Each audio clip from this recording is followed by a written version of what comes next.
The story so far. Everything can be described by an element of a Hilbert space. When you make measurements on systems, then they collapse in a particular way given by the measurement postulate 2 there, and they evolve over time according to Schrodinger's equation, which is entirely linear. Because it's linear, we discovered that we could describe the evolution by a single operator, which happened to have the unitary property, and we could either break up our evolution to be entirely associated with the states or the operators, or a bit of both, being the Schrodinger, Heisenberg, and interaction pictures respectively. And once we have this idea of unitary operators describing our evolution, we also noted that unitary operators also describe continuous transformations. And indeed, an arbitrary evolution is some kind of continuous transformation. And from that, we rediscovered Noether's theorem, the fact that a symmetry, the Hamiltonian, implies that the generator of that symmetry is conserved. And the classic example we had of that, and have seen a couple of times, is that if we translate our system for a translationally invariant Hamiltonian, then momentum is conserved because the generator of translations is momentum. So we worked out the form of the translation operator. For translation transformation, if you start off with a state, and we'll do it in 3 dimensions now. So that vector notation means it's code for 3 variables. So we're going to do a translation. We're going to translate by a 3 vector R. So that acting on our state has to move this. And so what it does is take everything from one vector to the appropriate translated vector. And we also know that the generator of translations is momentum, so we also know this.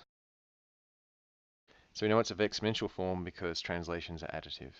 And note that the momentum here is the only operator. These are just numbers. These are not the position operators. This is just the number, the amount that we're translating by. But this generator here, this momentum, is our momentum operator. Now you might recall when you first learned quantum mechanics that the momentum operator had a particular form in the position basis, and that might have come out of roughly nowhere. But what we can do here is we can actually demonstrate exactly what that operator should be, because we know exactly what the translation transformation looks like in terms of the momentum operator and in terms of the position basis, so we can put the momentum operator into the position basis. So ultimately all we're going to do here is we're going to apply the translation operator to both sides. On the left-hand side, we'll have the exponential. On the other side, we'll be applying this to that and get, there we go. Now we're going to expand this into orders of R. Now how do we expand this in terms of orders of R? Well, it's easy to do the Taylor expansion. We get the value at x and then minus R times the derivative. And because we've got 3 dimensions here, it's the gradient evaluated at x. And of course we have terms of order r squared with second order derivatives and so forth. Now this is true for all r.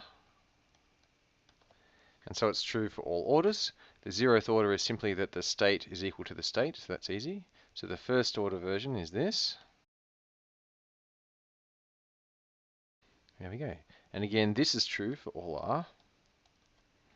And so therefore, each component of it must be individually correct. And so we have that if you apply the momentum operator to the state, multiply both sides by IH bar, then you get this, which is essentially the relationship that you learned when you first learned about the momentum operator in quantum mechanics. That if you apply it to the state, then that's like taking minus IH bar times the gradient of the wave function. Here we've left in all the Dirac notation to make it very clear that you can't write that the momentum operator equals minus IH bar gradient, because the mathematical objects there are not quite the same. This acts on kets and this acts on functions. So there's certainly a relationship here. So if we get rid of the equals, we can replace it with a sort of correspondence, but that's the exact equality there. So that's the momentum operator in the position basis. Of course, the position basis was a very difficult basis to try and understand the momentum operator.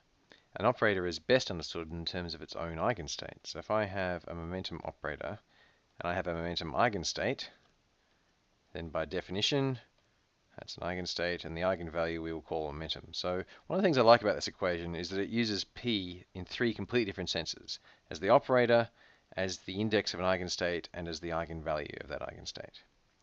So this is basically the definition of these states P, if you will.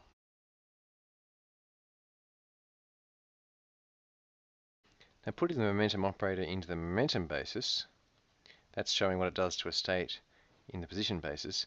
Putting it into the momentum basis is very, very easy. We simply pre-multiply it by the identity and post-multiply it by the identity. And using the completeness relation we used before, we can expand these identities in terms of any complete basis, and the momentum eigenstates are an excellent basis to choose. I guess all of these should be vector valued. There we go. Momentum operator. And now, finally, we can't use the same dummy variable, so I'll use p dash. A nice thing is that the momentum operator acting on this just brings out a p dash. So we get a p dash. And then we'll have the inner product of this p vector and this p dash vector, which is going to be a Dirac delta function. And then we'll have this ket and this bra left over. But then, of course, we can perform the integral because we've got a delta function, and that makes it very easy to do integrals. So we'll end up with one less. And all the p dashes will turn into p's. So a very simple way of writing out the momentum operator is that it is exactly diagonal in the momentum basis. And the momentum basis was always going to be an easy way to write the momentum operator.